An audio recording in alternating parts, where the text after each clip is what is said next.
And well, so here we reach another of the great monuments of Tarragona, with the vessels behind waiting to have a place in the port to unload the liquids, hydrocarbons mainly, to feed important, one of the biggest in Europe, petrochemical complex for refinery and making vinyls, making different PVC products, mixed with chlor.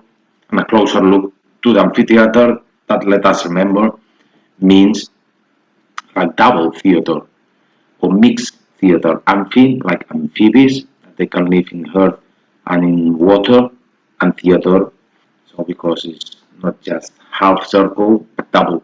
Though it's not really a circle, it's an ellipse for a better view of all the people sitting there, that they were sitting not in the place they wanted. It was the Roman society, a very stratified society.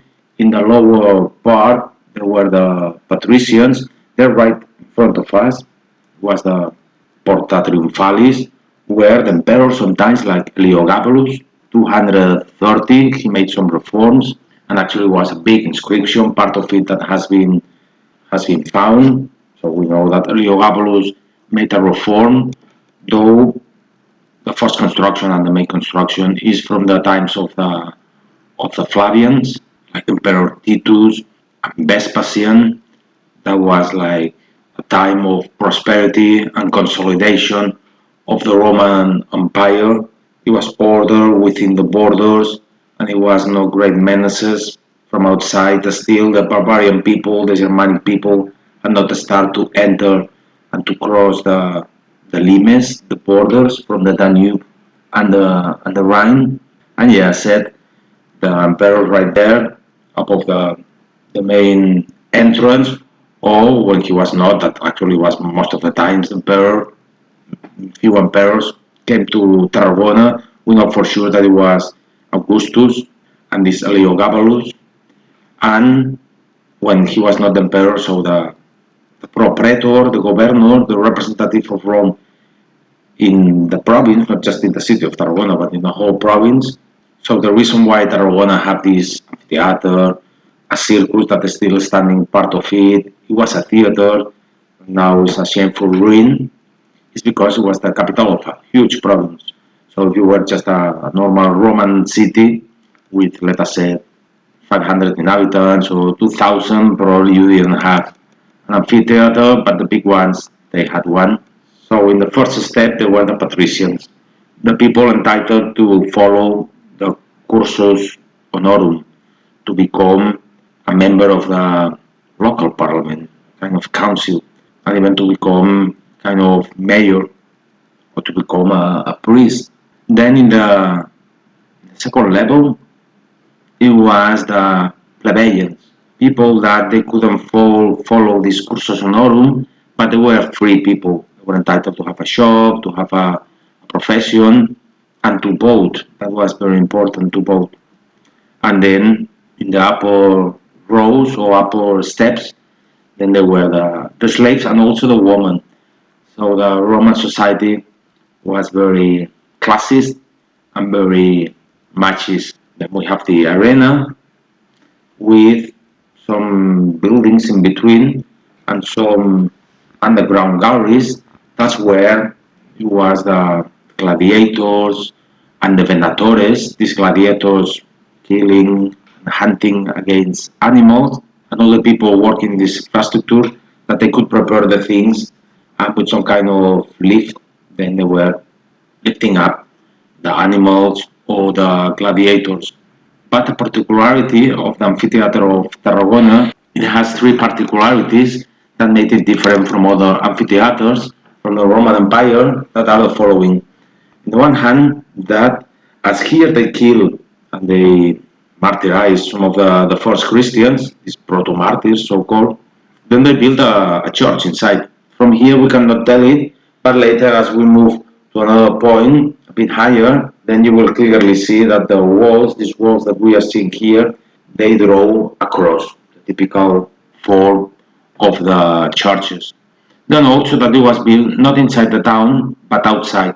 And it is believed that most of the supplies, like these beasts for some of the spectacles, they were coming straight from the beach with boats, and they enter from this left-hand side gate. And the other particularity is that as it was built attached to the hill that is still you can see on your right hand side, instead of building the flight of steps, they carved. So these three things they made it kind of special, the amphitheater of Tarragona. And from the last flight of steps and the arena, it was this kind of corridor that was a security measure for some of the people dealing with this spectacle. From here, you can clearly see over there the shape of the cross of a church that is not from the Roman times. It's part of Visigoth and then later Romanesque. And then along the centuries for until late 19th century, all this was covered with earth, and it was a convent, so that people couldn't see anymore the amphitheater. It was when they start to take out these more modern structures and the convent and to dig on the earth that it was unveiled what was below, that it was the amphitheater of Tarragona. So here in what nowadays is called the balcony of the Mediterranean, Balcón Mediterranean, you can see one of the reasons the Romans, when they were in this fight against the Carthaginians, they said, well, here could be a good place to establish our army because this flank was impossible to conquer by any enemies. And on the behind us was also like a cliff, while on the contrary was then on this direction a kind of ramp allowing a proper connection with the port. So that is the end of Rambla de Tarragona. That all this was populated in the Roman times. It was where the people were living and had the flats, these story buildings for the plebeians, the common people, and then in between some other big houses with these courtyards, two courtyards. But all this part of La Rambla and towards the port was disappearing. Already by 5th century, starts to enter into decay. It was relatively undefended. The walls they were not so powerful like the ones in the around the cathedral, and it took like 1,000 years until again they start to appear houses and they make the streets. So all this that will be the new town. And still nowadays Tarragona enjoys from his geostrategic position for this intermodality, this knot of communications. So not only normal trains carrying people, but trains carrying merchandises. They arrive here and then they load containers, for example, into the ships and the other way around. They feed these industries. So to the right direction, Valencia, along the Mediterranean corridor, a very important axe of communication linking Gibraltar with Napoli, still nowadays, as in the Roman times, Via Augusta, Via Domitia, one of the main axes of communication, still nowadays in Europe, one of the key axes for the developing and the trade. There, at the end of La Rambla, that ends in this balcony of the Mediterranean, this bronze statue on this podium, Roger de Juria, captain of the sea, an admiral that was conquering Sicily for the Count of Barcelona, King of Aragon, to the French. So Sicily was a very developed island, very productive, especially in wheat, very developed, and the French took it, but the Sicilians were not especially very happy with the rule of the French, so they opened the doors for the new conquerors that they were the Catalans, and actually they integrated into the so-called Catalan Aragonese Confederation. So a modern city that, after many centuries of being relatively small, again was growing by mid 19th century, thanks especially to the port, to all the productivity, the countryside wine, and along with the transformation and growth of the port, and also the city was growing. And then by 60s, 70s was landing here this important petrochemical complex that also helped Tarragona to even grow more, not anymore inside in the city, but in the outskirts with these satellite towns. And then to end with this series of chapters dedicated to the monuments of Tarragona, the most famous ones, some of them declared World Heritage by UNESCO, we will end with some of the monuments in the modern part of Tarragona.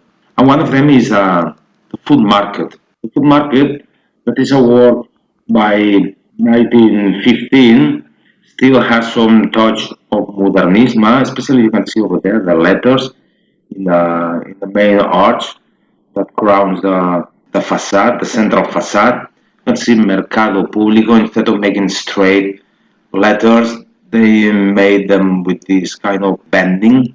Even here, these lamps and these lights, this twisting and this curviness, that's typical from the modernism, but late modernism. But the architect, very wisely, he combined these twisting surfaces with a touch of Romanesque. You saw at the entrance these big round arches with Gothicism. That is especially to be seen in the framework, the, the iron framework that supports the roof with a clear pointed arch, but it was only a, a stylistic resource. It was not any more the engineering of the rib bolting, it's the engineering of the iron engineering, though with a kind of look as it would be Romanesque. And we will finish with another of the great monuments of Tarragona, Plaza de Toros, Plaza de Braus, the bull fighting square.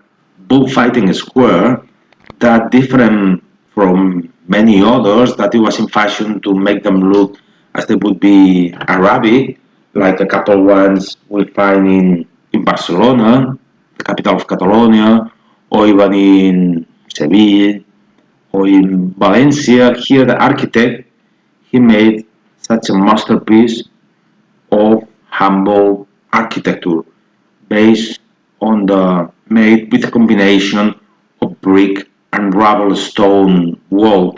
So the white wall that is the rubble work, and then to separate the different vertical segments, you have these pilasters made of brick. It has like one, two, three floors. On the ground floor, like a gate with a round arch, and above it is split into little arches like windows, only stopped with a cornice also made of brick. In these times, in Berlin also was developed the the architecture of Schinkel that was making the most of brick, and here somehow inspiring the classicism. This architect made such a fantastic example of regular Romanesque classic architecture, but with humble materials. A great balance in between the vertical, reinforced by these pilasters that they come out slightly from the rest of the wall, and the horizontal, because a part of the line separating the two upper floors, crossing the windows, you can see also these horizontal bands just above, as just below the cornice. You also find thick brick band like surrounding the the whole cylinder that gives it somehow more amplitude, more broadness. And in modern times, when finally they got rid of this awful practice of torturing the bull, that was part of the toll to be conquered by the Spanish state. So it was this program of building bull rings, even if here never was a tradition. And then for some time, with immigration in the 60s, 70s from Spaniards, it was partially occupied in summer, like a half of it, but then by 90s, 2000, it was almost empty, even when they made bulls. And finally said, well, let's get rid of this tradition and let's modernize it. They cover it, as you can see, with this dome that is open in the center and leave an oculus, like the famous Pantheon of Rome.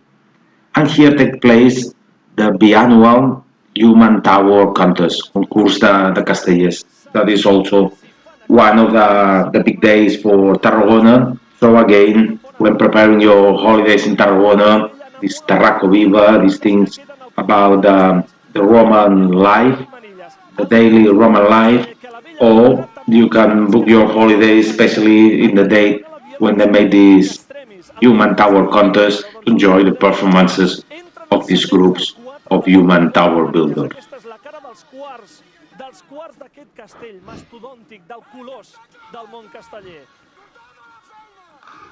Dosos, acotxador i enxaneta que ja estan tirats amunt. Han de treballar de valent, sobretot les manilles, l'encaix amb el folre, els quarts i els quins. Entren els dosos del 4 de 10 amb folre i manilles. Diu el Toni Bach, el cap de colla, que està molt bé. Compte que està a punt de col·locar-se ja l'acotxador del 4 de 10 amb folre i manilles.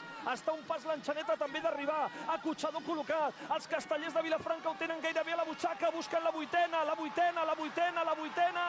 Carregat! Sí! 4 de 10 amb folre i manilles, i ara no el volen carregar, no, el volen descarregar, sortida de l'enxaneta, sortida de l'acotxador, el castell remena molt, perden la posició, està a punt de trencar-se, sortida de dosos, l'estan aguantant, l'estan salvant, els castellers de Vilafranca van camí de descarregar-lo, la vella s'ha quedat a un pas, Vilafranca treu els setens, Vilafranca treu els sisens, Vilafranca ho treu tot, Vilafranca el descarrega, la segona de la història, després dels Minyons, els castellers de Vilafranca, 4 de 10 amb folre i manilles descarregat.